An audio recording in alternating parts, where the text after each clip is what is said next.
This is Seventh Generation Warfare. I am your current host, John Nelson, and this episode is titled Parenting in Accordance with Your Seventh Generation War.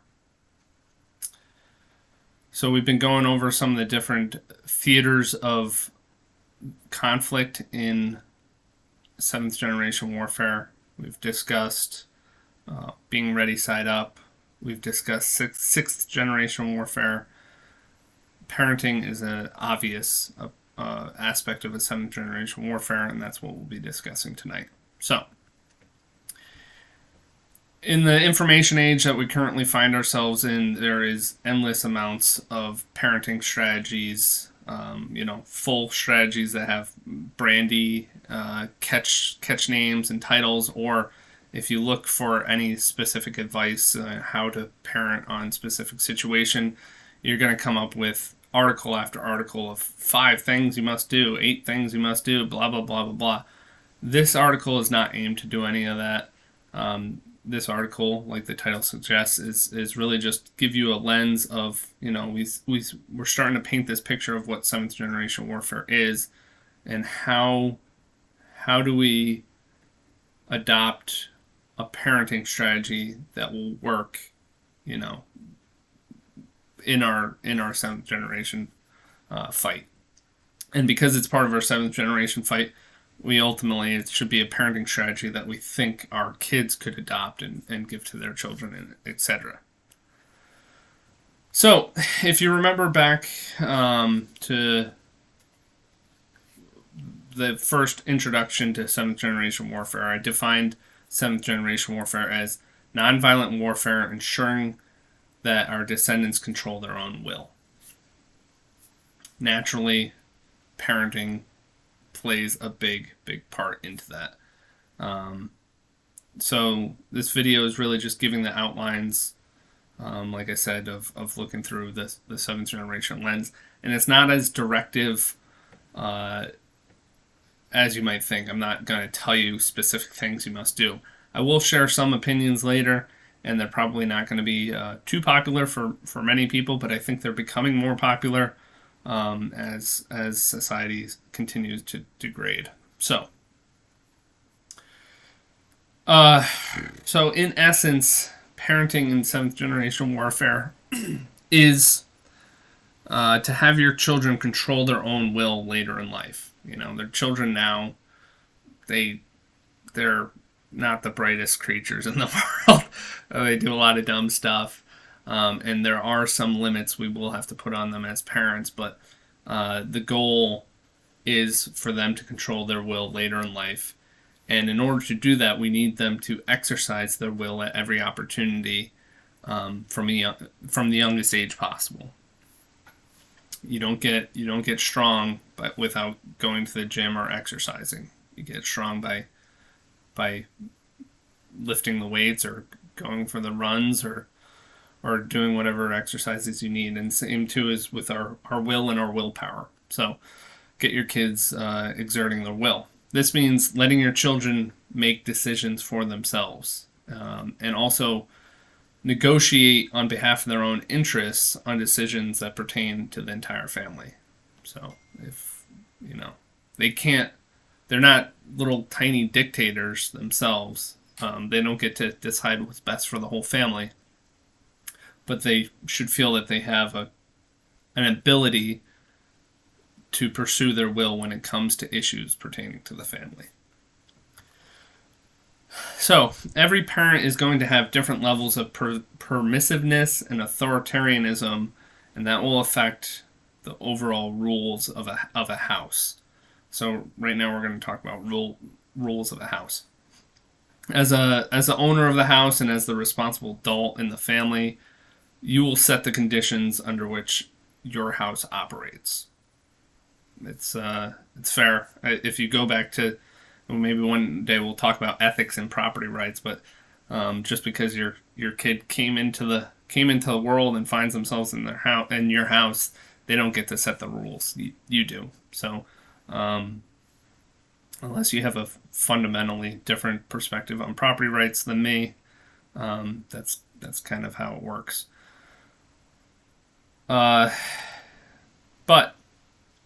as a parent, you should reflect and understand why you have the rules that you do. This goes into your sixth generation warfare to make sure you're not just continuing behaviors that were passed to you by your parents, from your parents to you through trauma, right?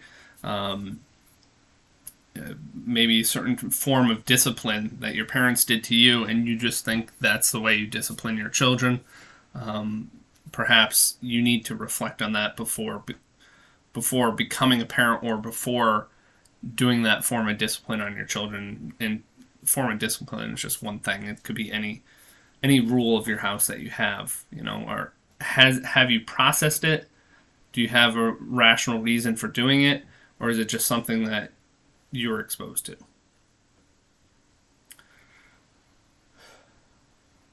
Any rules of the house should be clearly communicated to your children, and if your child finds a loophole or contradiction, I think you have to honor it.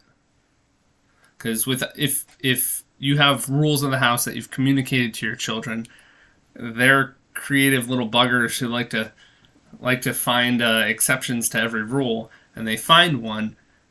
If you go ahead and change the rule on the fly to suit your own interest, well, you're essentially going to communicate to them that might makes right, that there is no rules.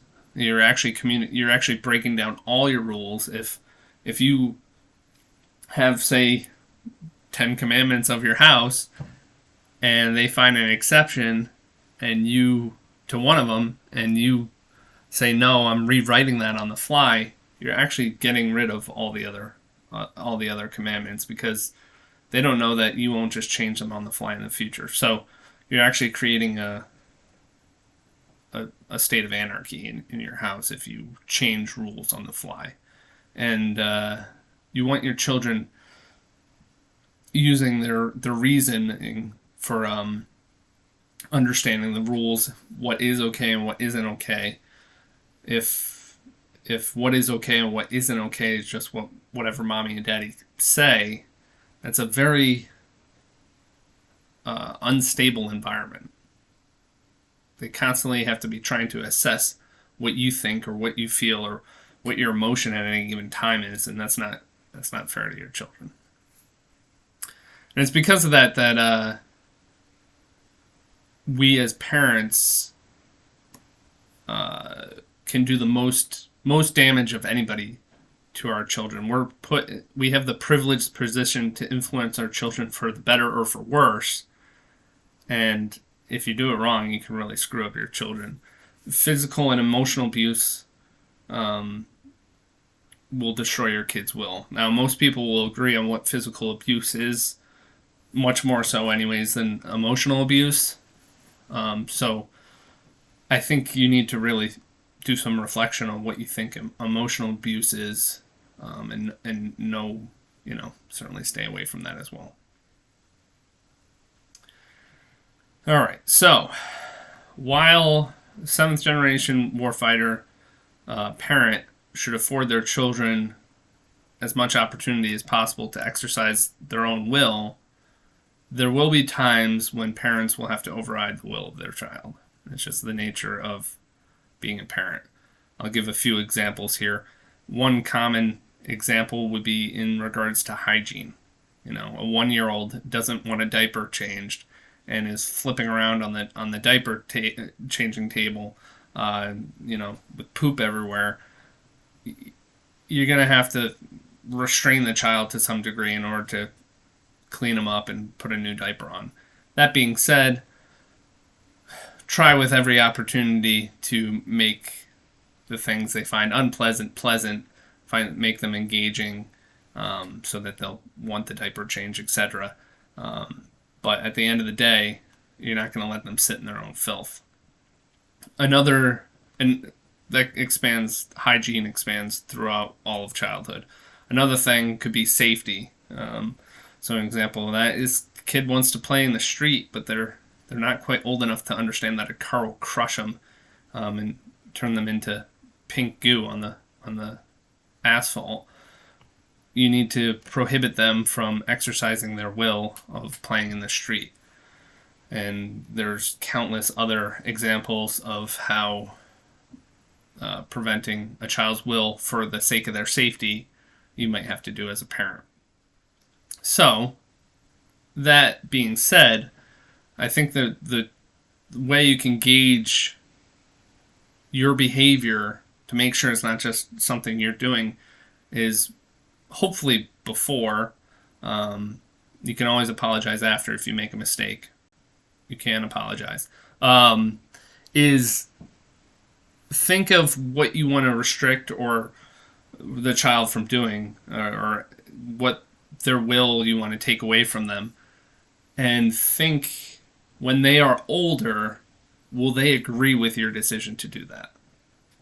So in the aforementioned examples, I think by the time a kid's like 6 years old, they're going to say, yeah, I'm glad you changed my diapers because poop's gross. Or, yeah, I'm glad you didn't let me get hit by a car when I was 2 years old, right? And some decisions will take a lot longer, or some of the things you do will take a lot longer for the kids to understand, and that's okay. Some things you do might actually take all the way until they are parents themselves for them to fully comprehend, because being put in the position of a parent is not something that a non-parent can fully grasp. Being put in a position of a caring parent is not something that a non-parent can understand. There's plenty of people who have children and their life doesn't change in any fundamental way when they hold their child for the first time, but I think for a lot of us is a pretty pivotal moment in our lives. And yeah, so ask yourself before you restrict your child's will they approve of me doing this in the future? And should they come to adulthood and they are angry and upset about something you did as a child, try your best to explain it to them. But at the end of the day, if it has caused them trauma or if they're really upset about it, apologize. If you have to apologize to a 25-year-old child because they're fighting their 6th generation warfare and they discovered something emotionally in their head that comes from a trauma in their childhood that you were responsible for, own up to it. All right. So let's look at some other ways children's will can be destroyed. And in today's society, there's ample opportunity for it to be done outside of the home as well as through the hands of the parents. Like I said, parents are the number one threat to their child. And in fact, all the damage that is done outside the home is really neglect on the parents' part. You have to have that self-ownership as parents to own the responsibility of being a parent. Otherwise, your children should just become property of the state, and CPS should come and take your children. Even though I really am not for government interference in households at all. I'm just saying you need to own the responsibility of being a parent. So a couple of things I'm going to say here are some of them getting into my opinions, and some of them might not be popular, but I'd be happy to have a conversation with you if you wanted about any of them. So, some examples of ways your child's will is destroyed outside the home. Being made to sit in a chair for 6+ hours a day and needing to ask a teacher for permission to use the bathroom. That does not exercise one's own will. I personally think schools were designed to create obedient people capable of working in factories and working for the bourgeoisie, working for the wealthy class, without much schools were made to dumb down the population and kill their drive. So that's my personal opinion. But I'll continue. Uh, Religion, when it comes to religion, a child can be scared into believing that they will go to an eternal hellscape of burning and suffering unless they follow dogma of a specific church. That does not exercise their will. That gets them to operate in fear. And also, as for friends, by and large, your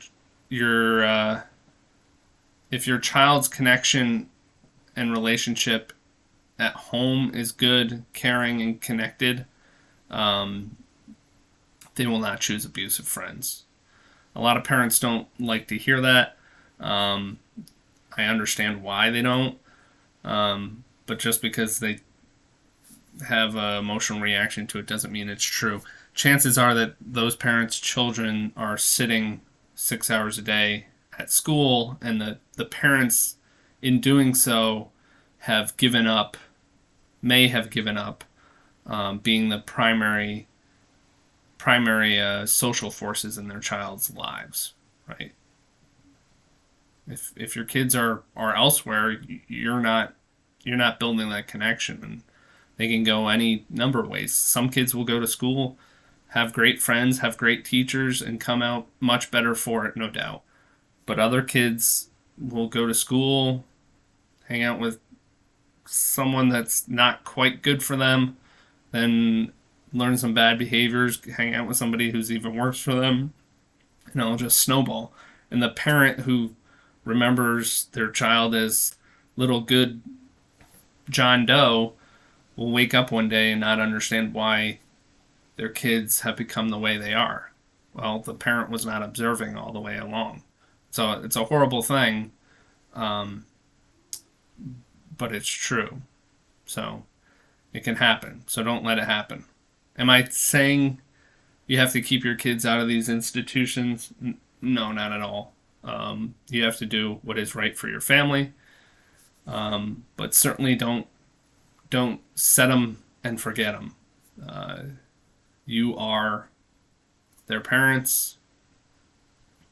If they're in school, you should be trying to learn about their day. You should be caring about their day, and you got to keep that dialogue going as long as possible, up until adulthood and beyond.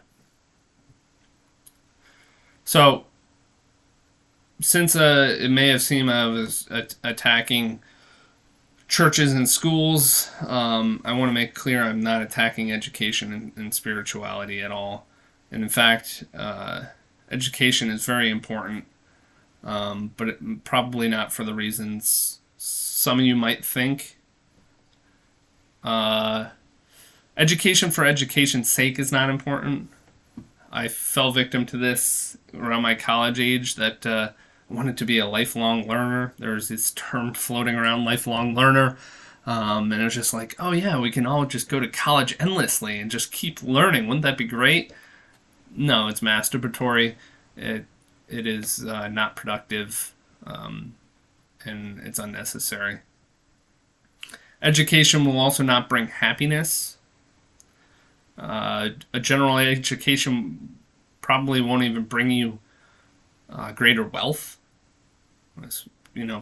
People are still in this college delusion that you go to college and that's the way to make it successfully in life. But people come out and get jobs that they didn't need to go to college for. So education might not even bring you wealth in this society. However, education is important for knowing how to navigate choices in life and knowing what is possible and what is not.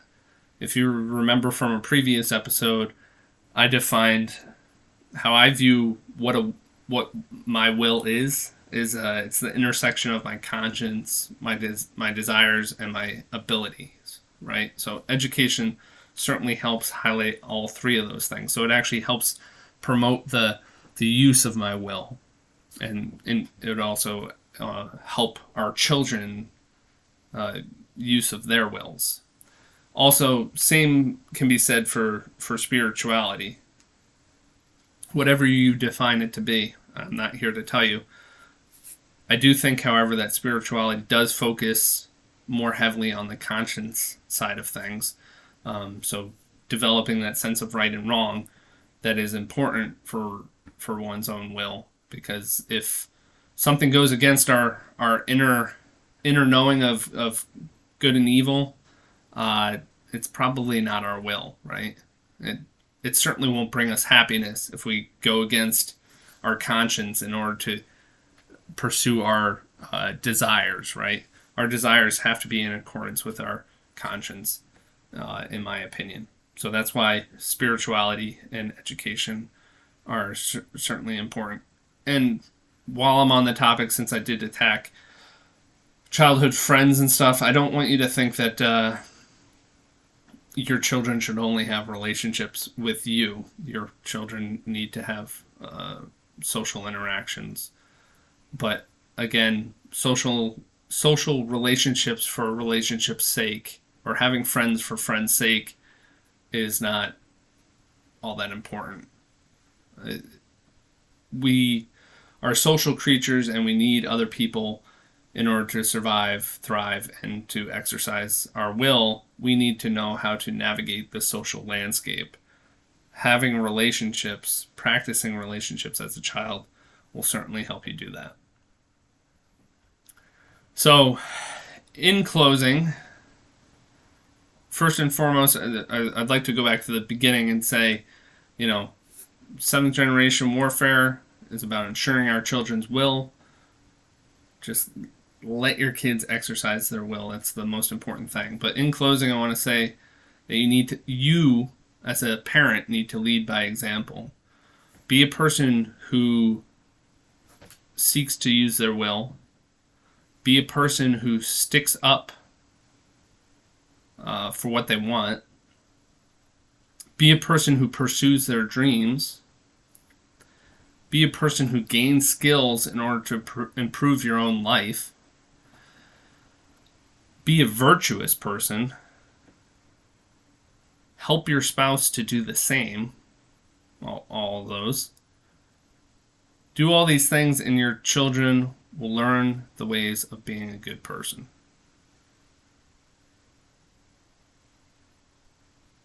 All that is left after that is convincing them to fight a seventh generation warfare. Thank you for watching. Please like, subscribe, and share. This is Seventh Generation Warfare. I am your current host, John Nelson, and this episode was titled Parenting in Accordance with Seventh Generation Warfare. Thank you.